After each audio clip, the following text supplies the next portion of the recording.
السلام عليكم ورحمة الله. ازيكم عاملين ايه؟ انا ديجا وجدي معاكم، ودي قناتي سهلة وبسيطة. بصراحة تجهيزات رمضان وغسيل السجاجيد والتنظيف، انا عن نفسي كل سنة متعودة اغسل السجاجيد بتاعتي قبل رمضان عشان استقبل رمضان والعيد، ويبقاش برضو في ضغط كتير قوي عليا في رمضان في غسيل السجاجيد بالذات. يعني بسيب الستاير والحاجات التانية في رمضان. فجربت الوصفة دي عشان تزيل البقع من السجاجيد ولقيتها تحفة. حبيت اشارككم بيها، يا رب ان شاء الله تجربوها وتبقى عملية معاكم، وان شاء الله تنظف معاكم السجاجيد اللي فيها بقع لو عندكم اطفال بالاخص. شوفوا بصوا، يعني انا مبينها مبيناها في الفيديو. السحابة البيضة دي بالذات كانت مبقعة جدا وكان لونها وحش، بس نطفت يعني الحمد لله جدا. ادي السكادة اهي، لو تاخدوا بالكم في بقع عين على الشمال تحت وفي فوق وفي كل حتة، يعني كانت صعبة. انا كمان عندي بنتي اللهم بارك، يعني هي هايبر اكتف شوية وبتتحرك بقى باللعب وبالاكل وبكل حاجة، يعني كل حاجة بتبقعها يعني. فاهي الوصفة هنتكلم بقى عليها دلوقتي. احنا معانا مسحوق طبعا، الغسيل الجل، اي مسحوق غسيل جل عندك. طبعا انا كنت بستخدم برسيل واريال والحاجات دي، بس بعد المقاطعة جربت في الفيتا لقيته تحفة احسن من اوكسي.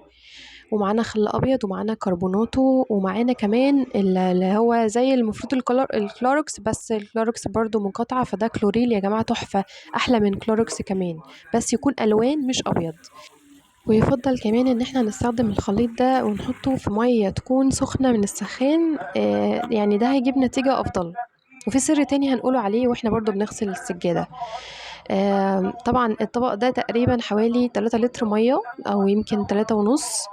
هنملاه مية سخنة ونبدأ نحط، انا حطيت غطا من المسحوق وصوده غطا من الكلوركس الالوان. يا جماعة النتيجة والله العظيم فعلا يعني تحفة، بتشيل البقع. بس السر في حاجة، هنحط دلوقتي كل الحاجة اهو مع بعضنا، وهنحط معلقة الكربوناتو وهنحط الخل برضو ونقلب كويس الخليط ده كله مع بعضه. السر بقى دلوقتي ان احنا لما نيجي نحطه على السجادة لازم نحطها يعني شوية قبل ما نغسل.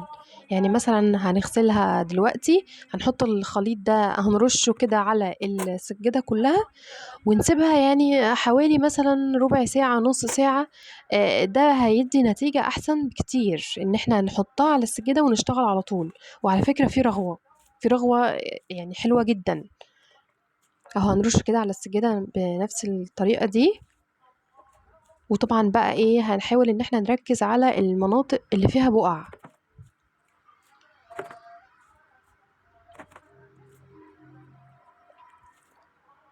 ان شاء الله هتجيب معاكم نتيجة كويسة جدا وهتدعولي. او هنبدأ بقى ننفذ دلوقتي اهو قدامكم على الكاميرا. انا جبت الكاميرا وصورت وانا بغسلها، والله العظيم تحفة بجد ما شاء الله.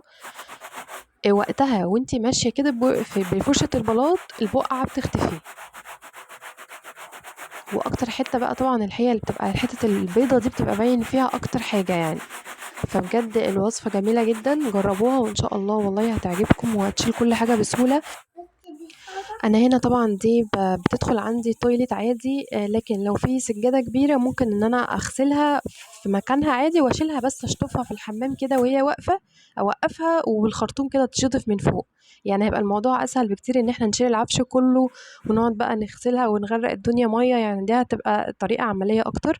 ادي السجادة اهي بعد ما تاني يوم نشفت والبقعة راحت اللي فيها اللي كانت مليانة بقعة كلها اختفت. يا رب الفيديو يعجبكم واتمنى ان انتوا تنفذوا الفكرة دي. بجد والله الوصفة حلوة وهتجيب معاكم نتيجة. السلام عليكم.